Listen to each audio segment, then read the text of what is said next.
te prie, je te cherche, je te veux, roi de mon cœur.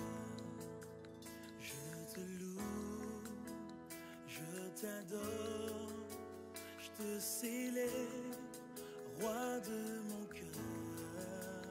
Je t'adore, je te célèbre, roi de mon cœur.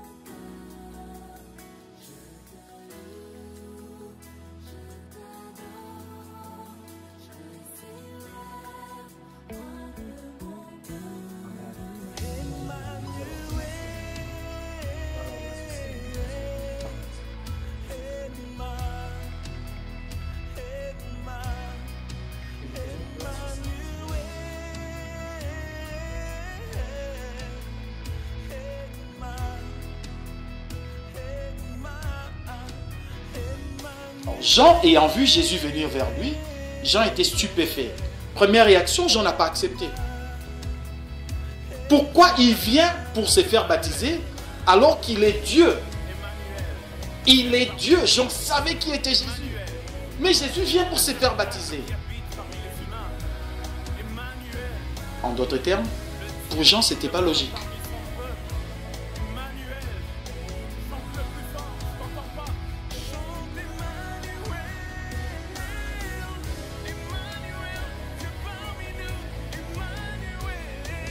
Des choses qui ne sont pas logiques à nos yeux.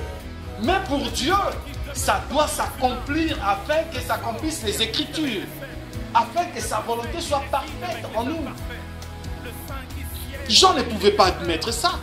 Pourquoi et comment puis-je moi les baptiser, lui qui est Dieu? C'est contradictoire, c'est paradoxal. Ça ne colle pas avec la logique que je connais moi, Jean-Baptiste. Mais en face de la volonté de Dieu, qui suis-je pour résister?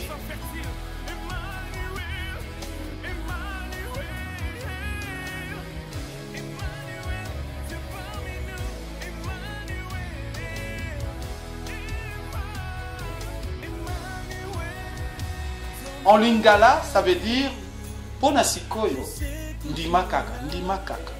Accepte seulement. Jésus dit à Jean, c'est pas moi qui dis ça, c'est la Bible. Je n'invente rien. Laisse faire maintenant. Ndima kaka. Combien de choses dans nos vies, combien y a-t-il de réalités dans notre existence où le Seigneur, par son esprit, crie du haut des cieux, ma fille, mon fils, pour l'instant, ndima kaka. Accepte seulement. Pour l'instant, accepte.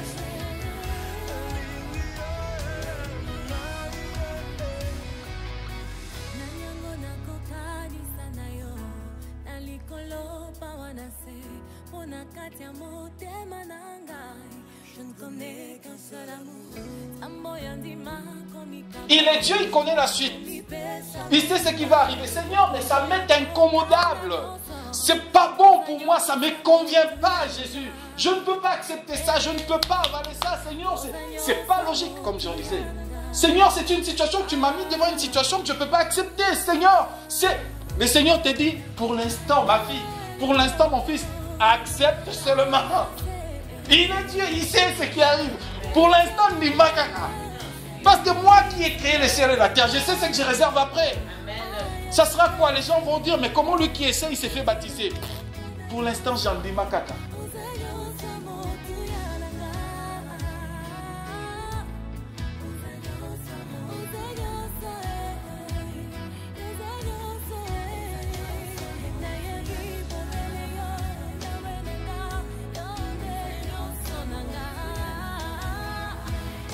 Sommes-nous capables aujourd'hui de rentrer dans ces yes, amen, oui Seigneur, qu'il en soit ainsi, et dire Seigneur, que ta volonté soit faite? Lui, il est Dieu, il vient, il veut faire quelque chose dans ma vie, il veut faire quelque chose dans ta vie. Mais est-ce que tu te rends compte que ce que le Seigneur veut de nous, c'est que nous puissions juste dire Seigneur, que ta volonté soit faite? Samuel est arrivé, la révolution est en marche. Penina Ofinga. Laisse bénir la charité.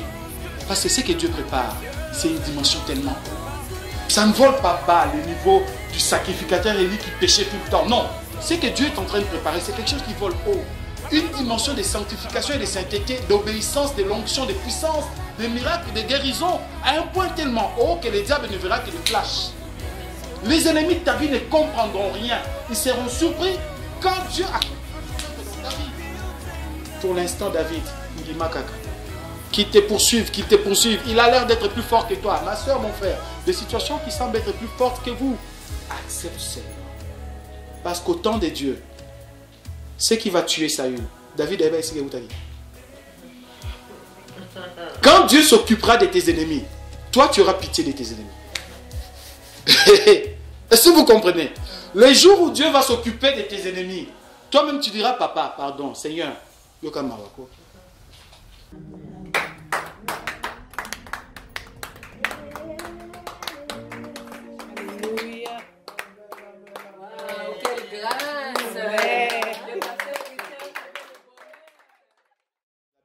Toute écriture est inspirée de Dieu et utile pour édifier. Donc, derrière les écrits, il y a un esprit. Nous voulons que le Seigneur révèle ce qui est caché derrière ces écrits. C'est ça qu'on appelle les rémas. La révélation cachée derrière les écrits que nous appelons les rémas. Amen. Matthieu chapitre 3, à partir du verset 13, nous allons jusqu'au verset 17. Matthieu 3.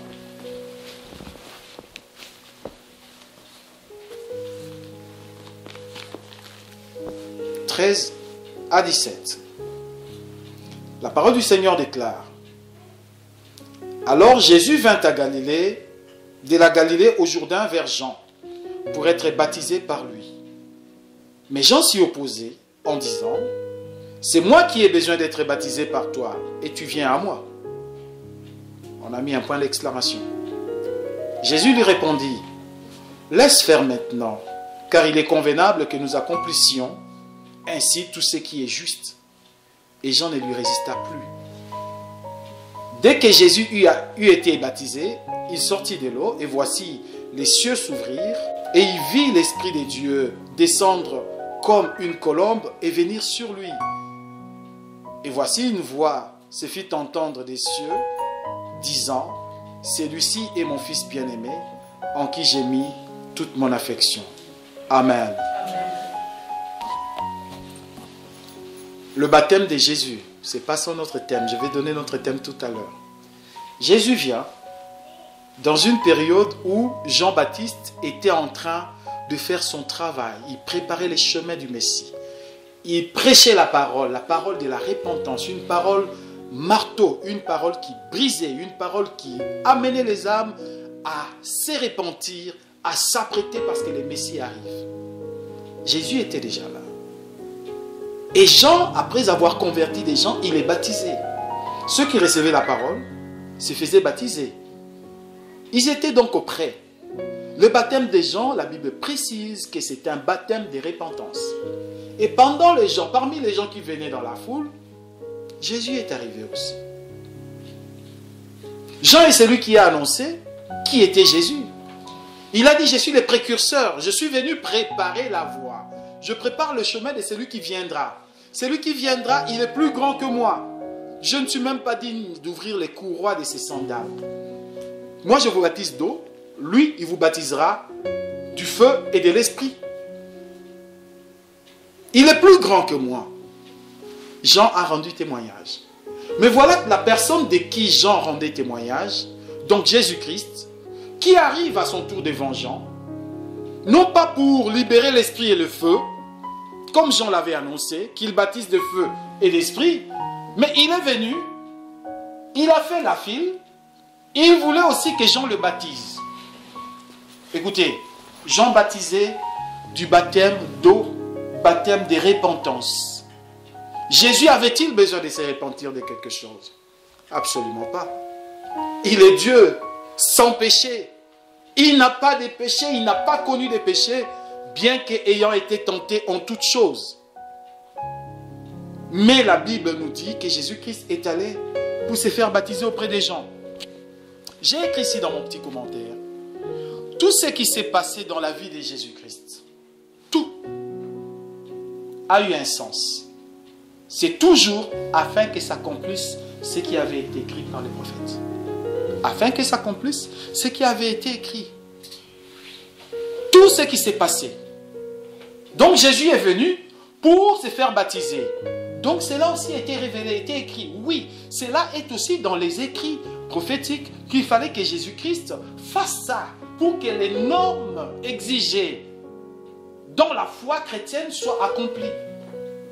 Alors Jean, ayant vu Jésus venir vers lui, Jean était stupéfait. Première réaction, Jean n'a pas accepté. Pourquoi il vient pour se faire baptiser alors qu'il est Dieu? Il est Dieu. Jean savait qui était Jésus. Mais Jésus vient pour se faire baptiser. En d'autres termes, pour Jean, ce n'était pas logique. C'était illogique. C'était même pas spirituel. C'était même pas spirituel. C'était pas dans les plans de Dieu. Pour Jean, c'était pas normal. Jésus ne peut pas venir chez moi pour que moi je les baptise. Alors, Jésus regarde Jean. Au même titre que moi et toi, nous trouvons anormal certaines choses dans nos vies. La même chose que Jean a trouvé anormal que Jésus vienne à lui pour se faire baptiser. Des choses qui ne sont pas logiques à nos yeux. Mais pour Dieu, ça doit s'accomplir afin que s'accomplissent les Écritures. Afin que sa volonté soit parfaite en nous. Jean ne pouvait pas admettre ça. Pourquoi et comment puis-je moi les baptiser, lui qui est Dieu? C'est contradictoire, c'est paradoxal, ça ne colle pas avec la logique que je connais moi, Jean-Baptiste. Mais en face de la volonté de Dieu, qui suis-je pour résister? Qui suis-je pour résister et dire, Seigneur, je ne puis accepter de te baptiser? Écoutez ce que la Bible nous dit, de verset 15. Jésus répondit à Jean, laisse faire maintenant, car il est convenable que nous accomplissions ainsi tout ce qui est juste. Et Jean ne lui résista plus. Laisse faire maintenant. Si un thème je pouvais donner, je donnerais ça comme thème. Laisse faire maintenant. Amen. Alléluia. Amen. Laisse faire maintenant. Disons-le en lingala. Laisse faire maintenant. En lingala, on dit pour le moment, ponasiko ndima kaka. Ça vous comprenez? Parce que nous avons l'habitude de traduire des versets bibliques d'hébreu en latin, en français, en tel. Mettons ça dans nos dialectes. En lingala, ça veut dire ponasiko ndima kaka. Accepte seulement. Jésus dit à Jean, c'est pas moi qui dis ça, c'est la Bible. Je n'invente rien. Laisse faire maintenant.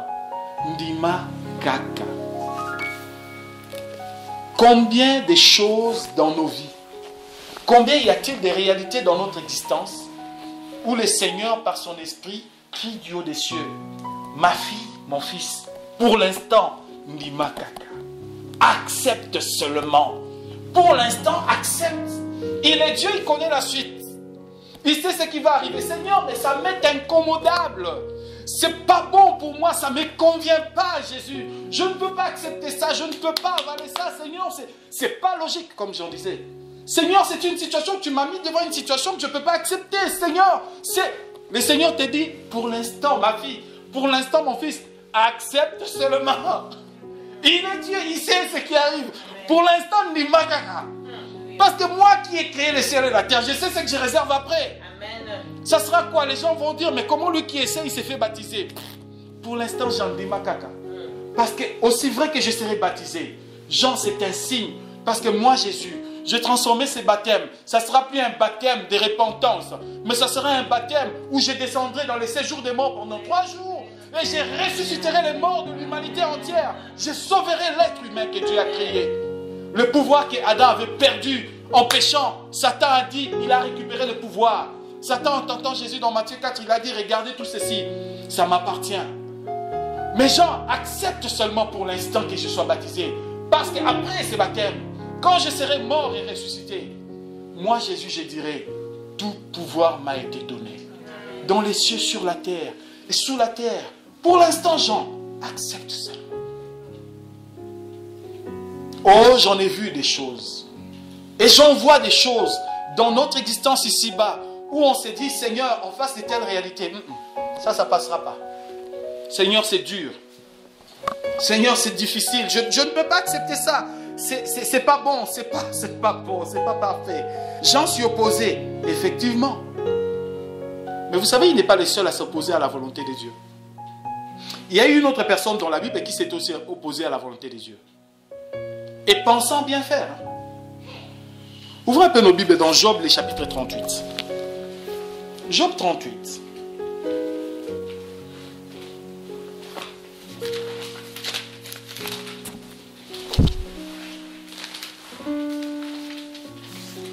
Nous allons lire les 2 premiers versets.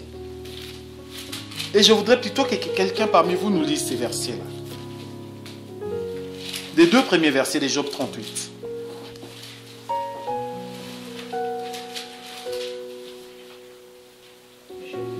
Amen.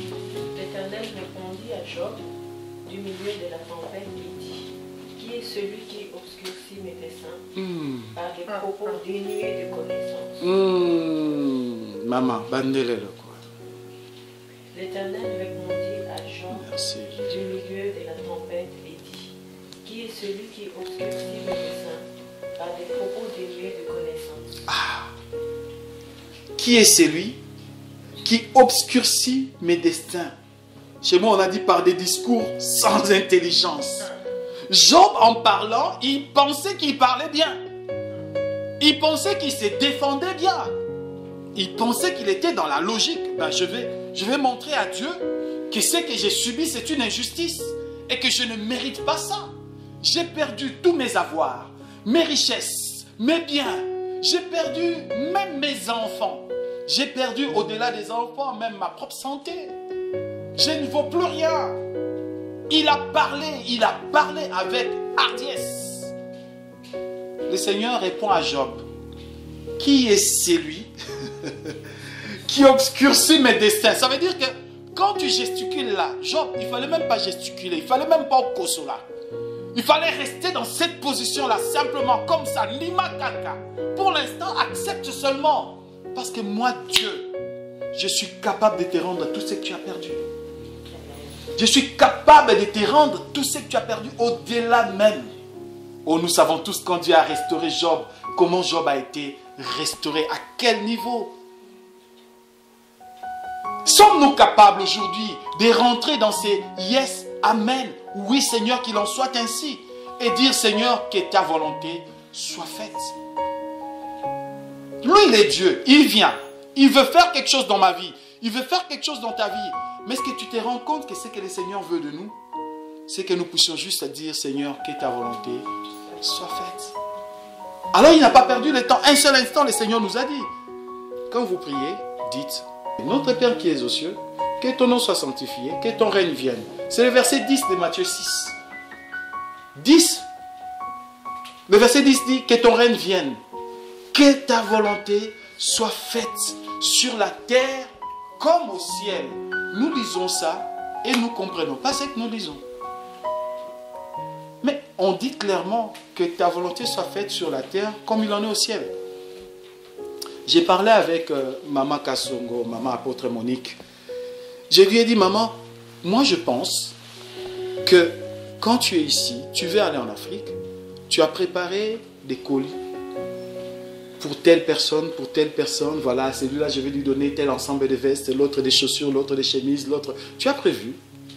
Ici en Europe, tu as préparé ça. Tu arrives là-bas, tu dis ça je vais donner à mon petit frère, ça je vais donner à ma petite soeur. Puis du coup quand tu débarques, il y a des cousins, des cousines, des tels, des onclerettes, de tout le monde qui débarque, qui veulent prendre. Mais toi tu avais prévu des choses pour des personnes spécifiques. Et ton petit frère te rappellera, mais grand frère, tu avais prévu pour moi un ensemble veste. Au lakakingai, au pianga chaussures.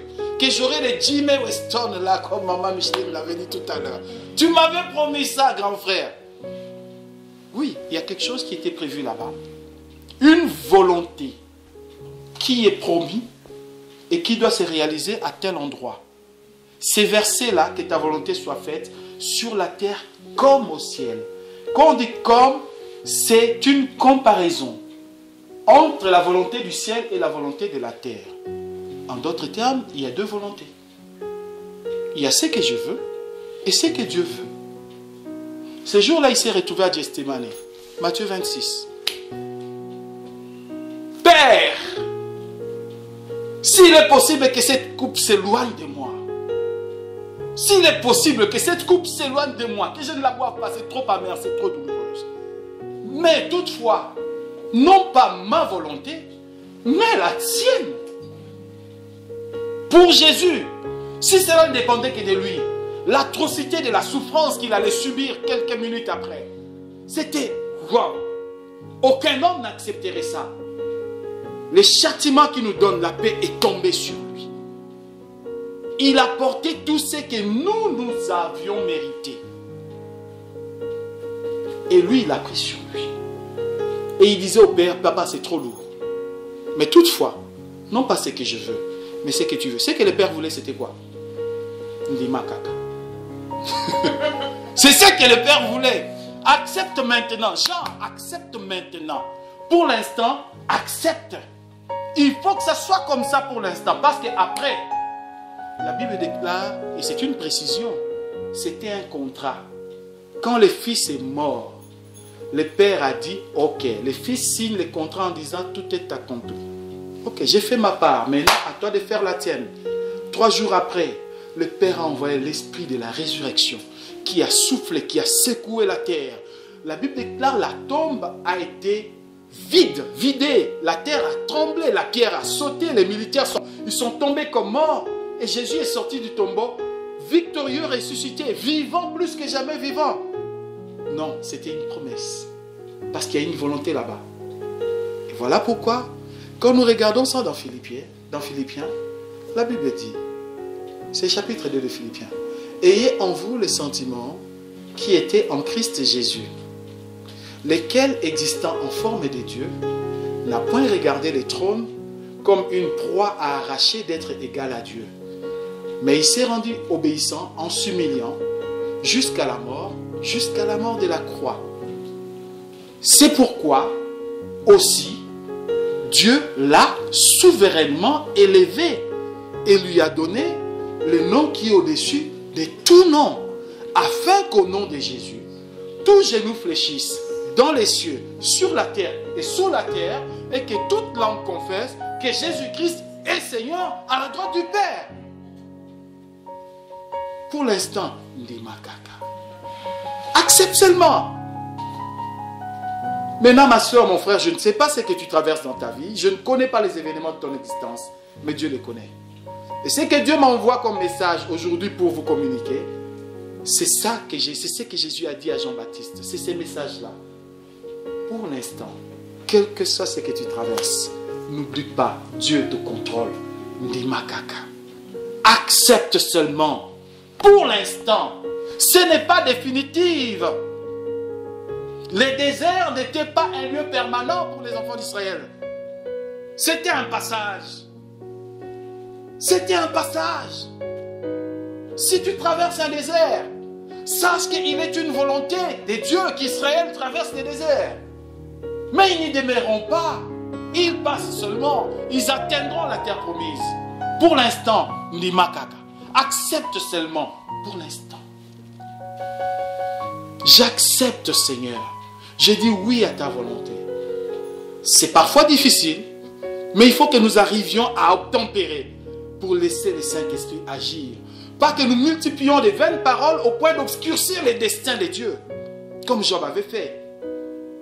Et la Bible appelle ça qui a la folie. C'est une folie d'obscurcir les destins de Dieu par des discours inutiles, des discours insensés. Ça veut dire être plaintif ne sert à rien.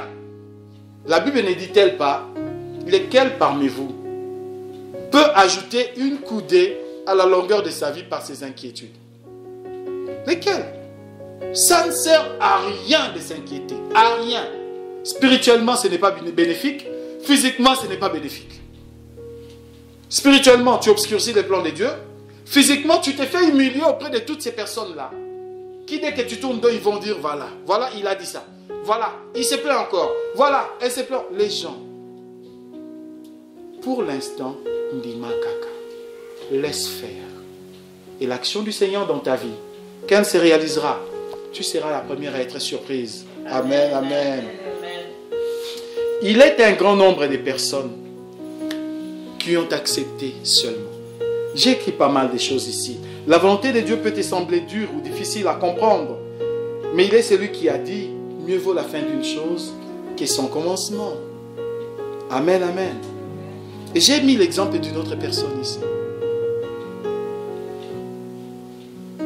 Ma soeur, il y a de ces moments où le Seigneur te dira, pour l'instant, accepte que Pénina t'insulte. Quelqu'un dit Amen. Est-ce que vous avez saisi la chose? Mais Anne pleurait. Anne, elle pleurait. Et ça n'a pas duré 1 mois, ni 2 mois. Ça a duré des années. Anne pleurait, Seigneur, jusqu'à quand? Donne-moi un enfant, Seigneur. Au point qu'un jour, elle a attrapé son mari. Elle a dit, hé, Joe, aujourd'hui là, tu me donnes un enfant.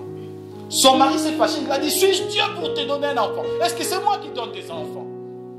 Et même pour la consoler, la Bible déclare qu'il donnait à sa femme une double portion.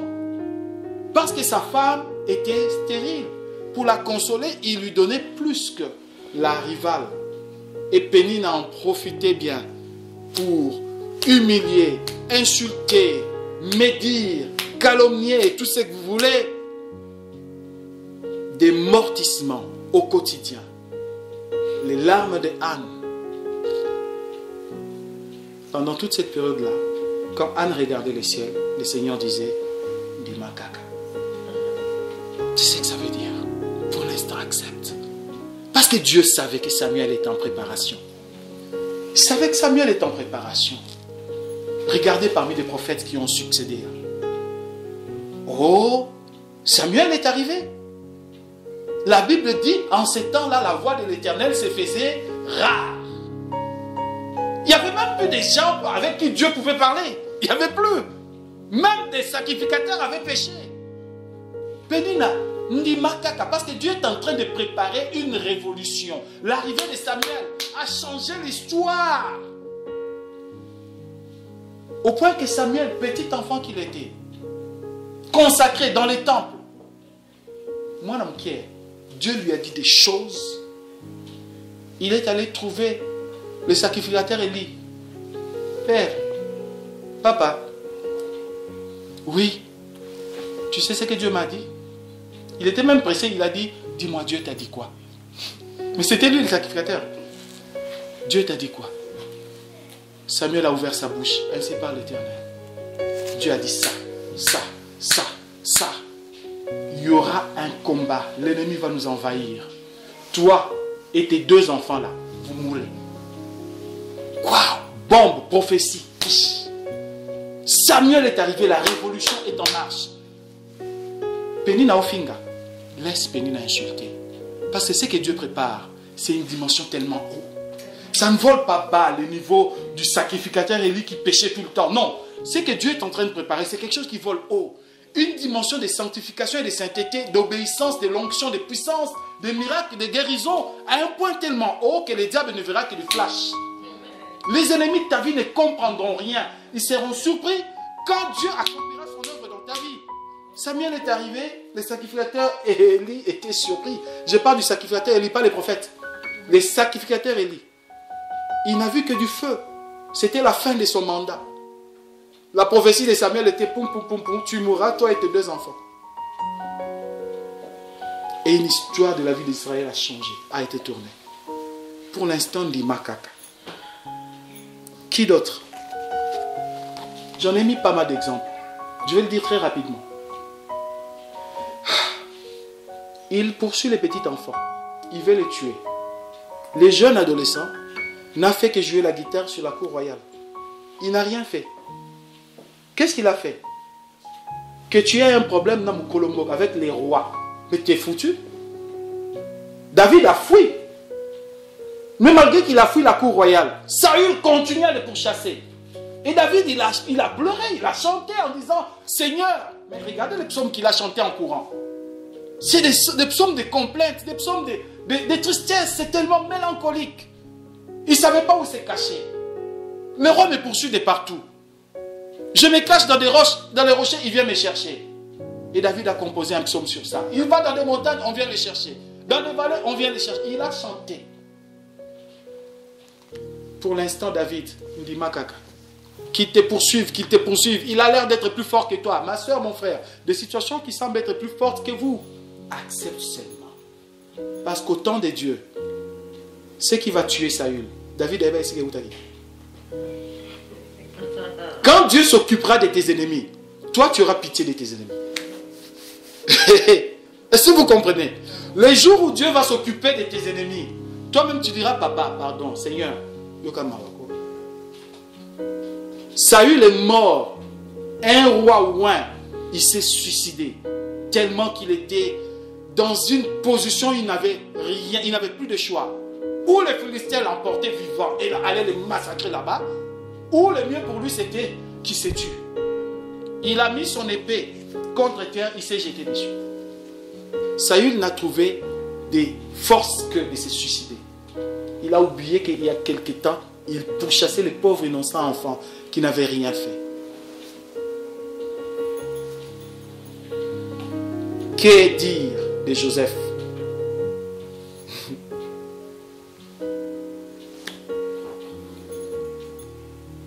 Il n'y a pas quelque chose qui fait mal,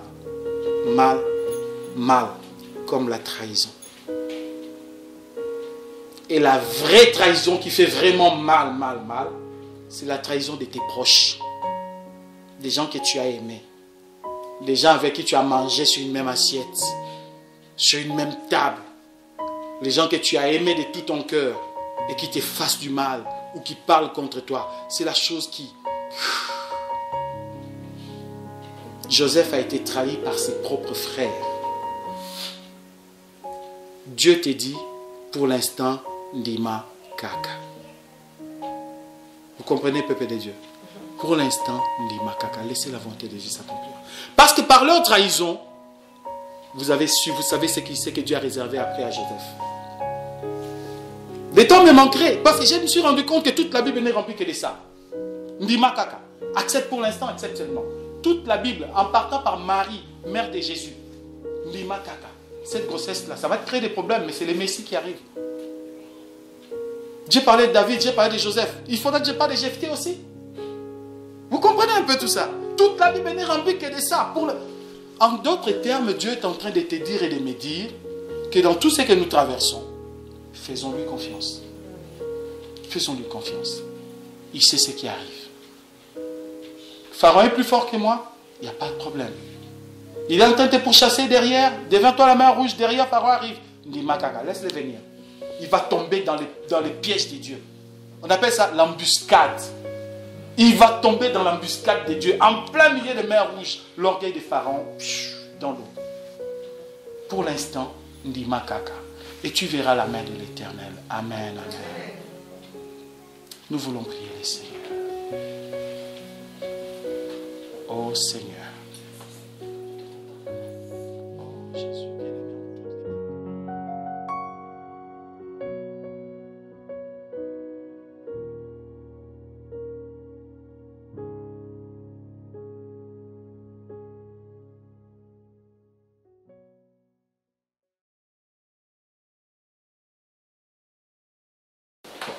Merci papa pour la parole.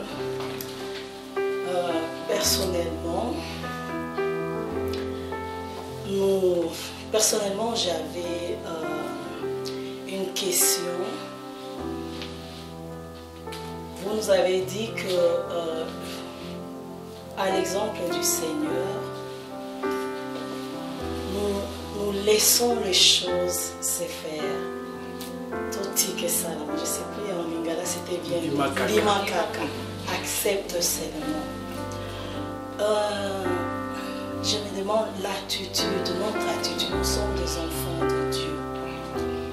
Il y a des situations où nous sommes souvent confrontés à des situations qui sont difficiles, à des épreuves. Comment accepter cette situation? Quelle est notre attitude pendant ce moment? Oui, on voit, s'il faut voir l'exemple de Anne. Pénina était là, elle l'insultait. Elle n'arrivait pas à concevoir. Mais nous avons vu cette dame qui n'avait pas abandonné le Seigneur. Cette dame qui était toujours dans la présence du Seigneur, malgré les insultes, malgré l'épreuve qui était aussi dure, malgré son humiliation, elle avançait, elle continuait à verser ses larmes en attendant la solution qui devait venir de la part du Seigneur. Maintenant, ma question, notre attitude pendant ces moments-là, je l'espère. Je ne dois pas murmurer. J'attends. Comment est-ce que je pourrais attendre? Merci beaucoup. Avant que je réponde, il y a quelqu'un qui sent une réponse monter dans son cœur. Je sens que ça bouillonne. Je t'en prie, Maman Marie. Merci beaucoup pour la question. Je pense que le moment des épreuves, ou de chaque épreuve, parce que qu'est-ce que c'est l'épreuve d'abord? C'est la situation qui te semble difficile, une montagne qui est devant. Pour toi, ça peut être une petite colline, pour l'autre, ça peut être une vallée, et pour une autre personne, une grande montagne. Je pense que ces moments-là de l'épreuve, c'est le moment où on retourne à soi-même, au plus profond de soi. Parce que l'homme ne se connaît pas. L'homme se connaît ses mesures, se connaît à travers les épreuves. Et à travers les épreuves, tu pourras découvrir que tu es la femme la plus méchante qui existe au monde. C'est à travers les épreuves. À travers les épreuves, tu peux découvrir tes talents cachés. C'est à travers les épreuves. À travers les épreuves, tu peux découvrir que tu es la femme la plus excellente qui puisse exister, pendant que ton mari te disait que tu es une mauvaise femme, mais en ce moment-là, tu découvres ton côté caché. À travers les épreuves. À travers les épreuves, tu peux découvrir aussi combien tu peux devenir trop méchante. À travers les épreuves, tout dépend de l'attitude du cœur. Et si dans nos cœurs, ce qui fait que nous pouvons rester longtemps dans l'épreuve, ou sortir très vite, c'est ce qui est dans nos cœurs. Les mauvaises motivations, les murmures, et toutes ces choses que le Seigneur nous demande, la colère, la jalousie, la haine, toutes ces choses-là. Papa a parlé ici il a donné l'exemple, un très bon exemple que j'aime beaucoup, c'est de Anne et de Joseph par exemple. Joseph, c'était un enfant gâté par son père, il n'avait jamais travaillé, il était au pied, il étudiait, il était là, un enfant chéri, qui avait un grand avenir. Mais, comment se fait-il que cet enfant que Dieu a montré un grand avenir se retrouve dans les puits, esclave, 17 ans parti, en dehors de sa famille? Qu'est-ce que le Seigneur est en train de faire? La Bible ne nous a jamais dit que Joseph était méchant ou quoi que ce soit. Mais le Seigneur voulait sortir quelque chose qui était de lui. Et nous voyons même Jésus-Christ aussi, un enfant saint qui est né dans la sainteté. Mais il lui a fallu 30 ans. Aujourd'hui, toi et moi, il suffit qu'on me prophétise maintenant que tu as un ministère. Demain, je quitte mon église, je vais faire mon église. Pourquoi? Parce qu'on a dit, il y a les temps de préparation. Et les temps de préparation, ce sont les temps des épreuves. Voilà pourquoi, personnellement, pour moi, quand je trouve une jeune fille de 40 ans qui n'est pas encore mariée, je dis, sens-toi heureuse. Parce que le Seigneur te prépare. Amen. Et pendant ces temps des épreuves, c'est un moment de préparation. Et quand nous allons revenir, je retourne dans la parole de Dieu, stika kaka. C'est-à-dire, accepte. Tant que tu sais que tu vis dans la sanctification, tant que tu sais que tu crains Dieu, tant que tu sais que ton cœur est pur, tant que tu sais que tu ne marches pas dans la colère, tu n'envies personne, tu n'as plus toutes ces choses-là parce que tu les as déjà abandonnées. Mais devant toi, il n'y a que des situations compliquées, tu ne comprends rien. Mais laisse-toi, demande que la volonté de Dieu soit faite dans ta vie. Et demandez seulement là que le Seigneur te fortifie. Parce qu'il dit, aucune épreuve ne viendra sans que lui-même ne l'avait demandé. Donc, de te fortifier afin de traverser, afin de trouver ce qu'il a préparé pour toi devant. Et je pense que c'est l'attitude du cœur qui est très importante. Yes.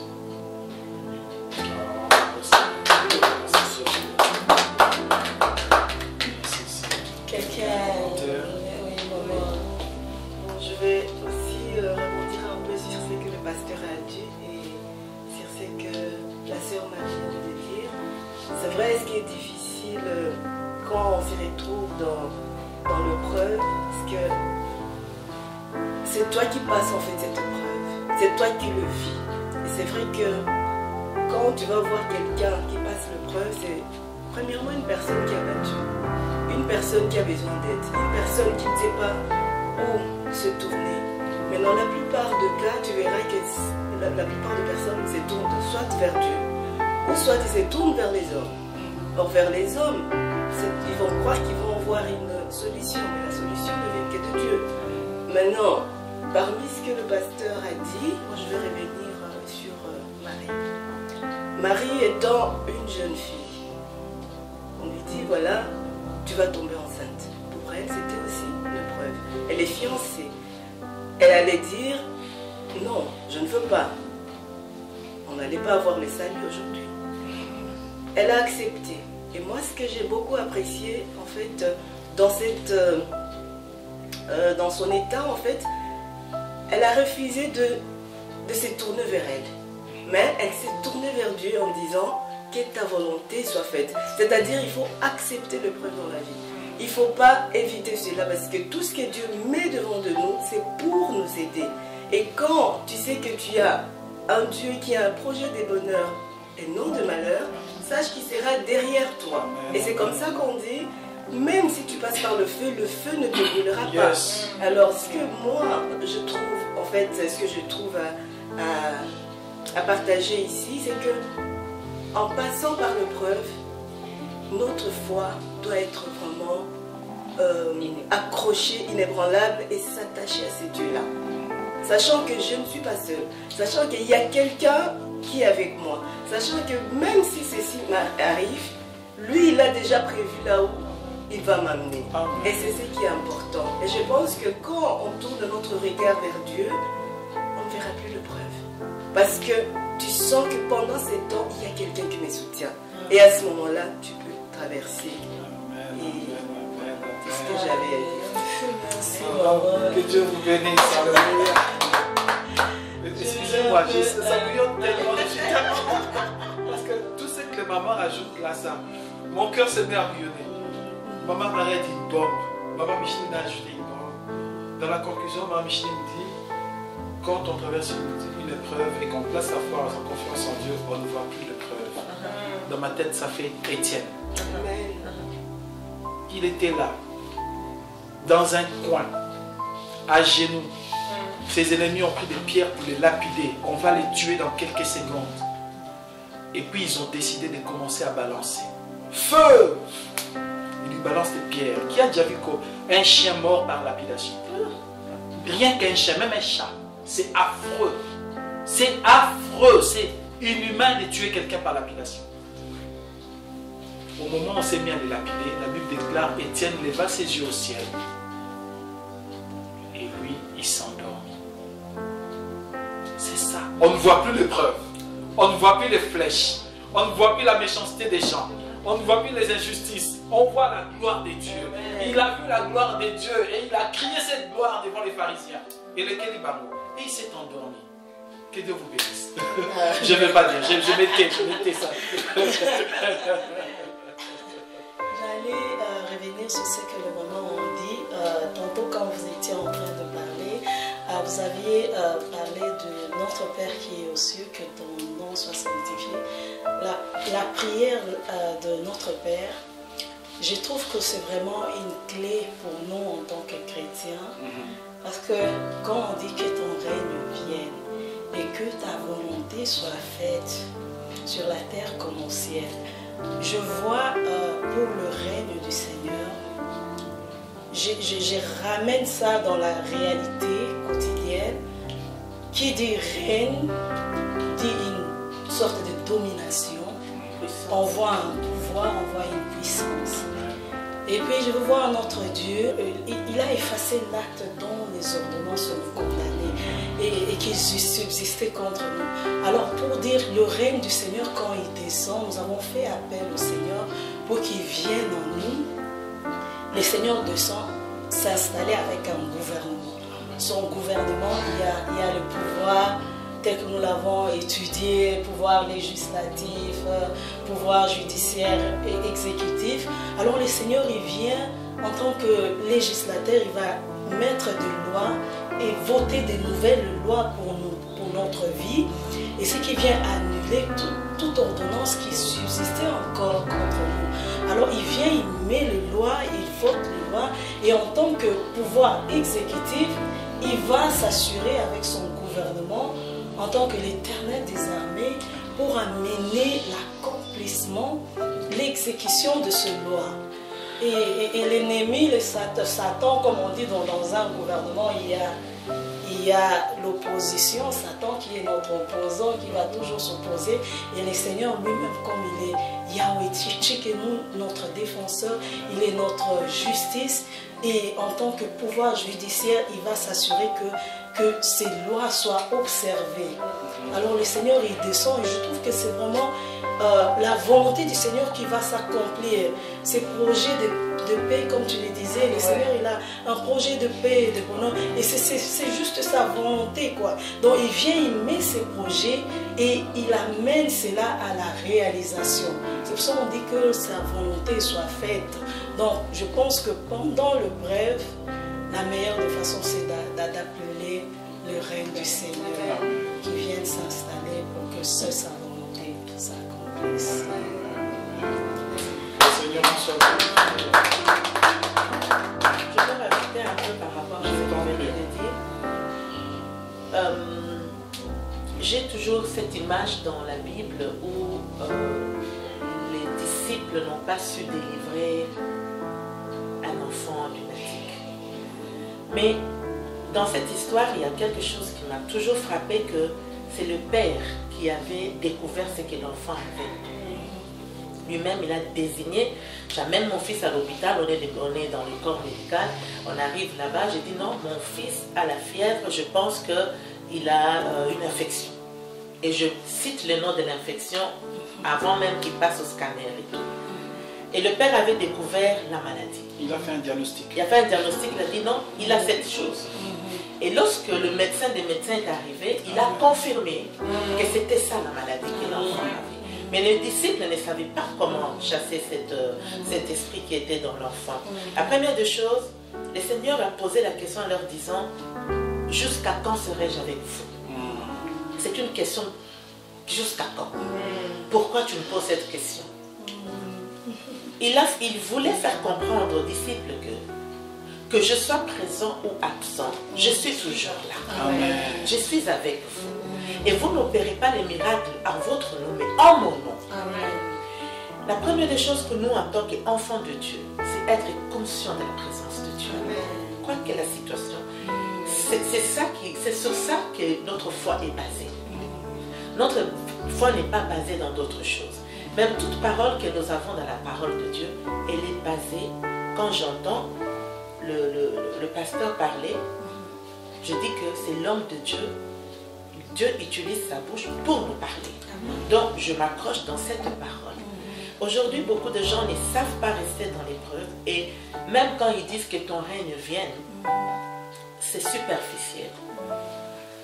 Je donne un petit témoignage. Je fais un rêve où je vois un homme géant en train de me maltraiter. Je lui dis au nom de Jésus. Pendant que je lui disais au nom de Jésus, je te réprimande. Il devenait de plus en plus fort. Et moi je me dis, et ce nom-là n'a pas de puissance sur moi. Au nom, il devenait de plus en plus fort. Et pendant que je réfléchissais en lui disant au nom de Jésus, il devenait fort, il me faisait mal. Mais quand j'ai pris conscience de dire que Jésus est avec moi, et cette conscience-là dans la vision, j'ai dit au nom de Jésus, il s'est mis à genoux directement. Prise de conscience, qui je suis, dans la situation où je suis. Un enfant de Dieu doit connaître les attributs de Dieu. Pour connaître, si j'appelle le règne de Dieu, qu'est-ce que Dieu vient faire en moi? Et si j'appelle le règne de Dieu est en moi, en ce moment-là, que tous ces gens-là, les Satan et ses démons, parce que nous connaissons, et en plus de cela, nous connaissons le jugement de Satan. Nous savons déjà qu'il est condamné. Mais c'est comme tu te promènes avec quelqu'un qui est condamné à mort sur la route. Et au Bangaye.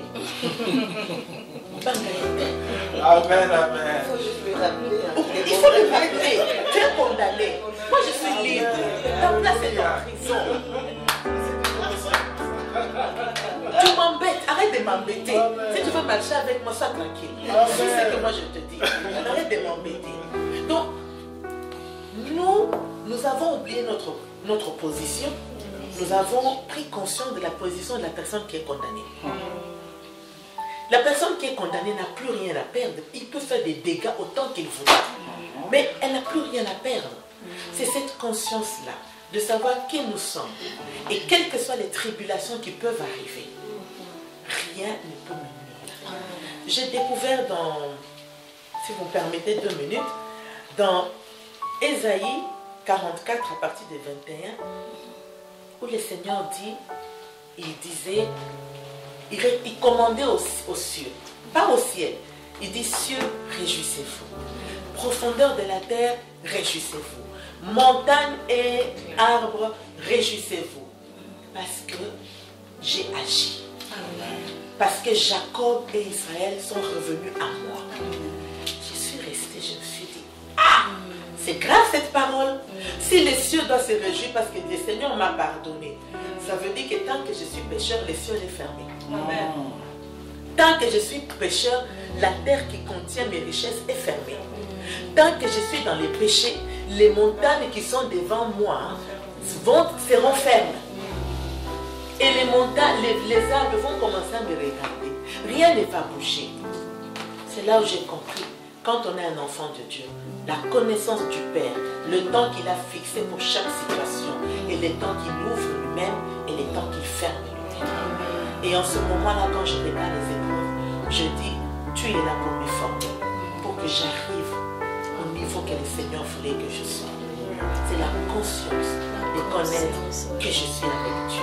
Juste 1 minute pour quelque chose m'est venu à l'esprit quand vous avez donné l'exemple de l'homme qui est condamné à mourir. Là. On connaît l'issue qu'il va mourir. Et là, moi, je vois de l'autre côté notre Seigneur, comme vous parlez de la conscience, être conscient de ce que notre Dieu va faire. Je me souviens encore quand on était sans papier, il y a eu une prédication à l'époque, on nous dit voilà, si tu as donné, tu as confié ton dossier à un avocat qui est renommé, tu sais qu'on te dit vraiment cet avocat-là, quand il a ce dossier-là, sache que le papier est là, c'est rassuré. Et là, on est calme, on sait qu'il va défendre mon dossier, il sait comment s'y prendre pour me donner le papier, on est rassuré. Et de la même manière, nous, en tant que chrétiens, parfois, on ne réalise pas que notre dossier, c'est entre la main. Amen. Qui est le Christ. L'issue, on le connaît déjà, mais là, on est toujours dans l'inquiétude. Vraiment, comme vous disiez, c'était juste pour appuyer ce point-là de conscience, on était conscient de quoi est capable notre vie. Il a déjà son dossier. L'issue, là, nous est favorable. Amen. Le Seigneur. Amen, amen. Seigneur, que ton nom soit glorifié pour toutes ces paroles d'édification, pour tous ces rémas, pour toute cette participation de chacune parmi nous, de chacun parmi nous. Seigneur, tu as voulu que Maman Marie soit là. Tu as voulu que Maman Micheline soit là. Tu as voulu que Maman Nicole soit là. Tu as voulu que Maman Tati soit là. Tu as voulu que Maman Lauriane soit là.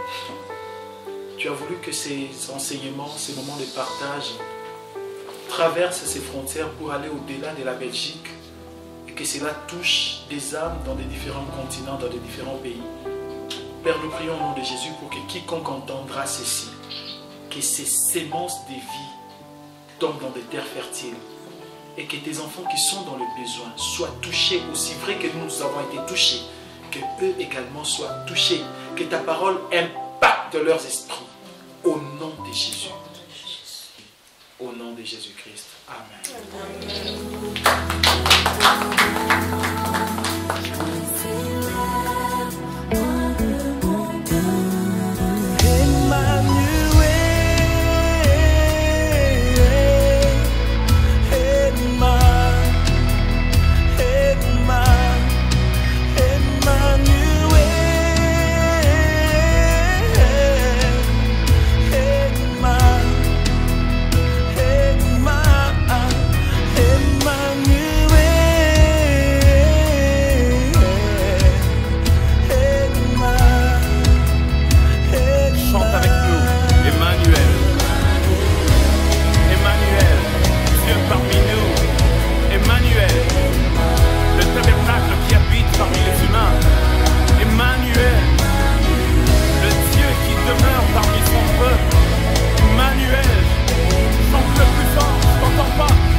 Je sais que tu es là.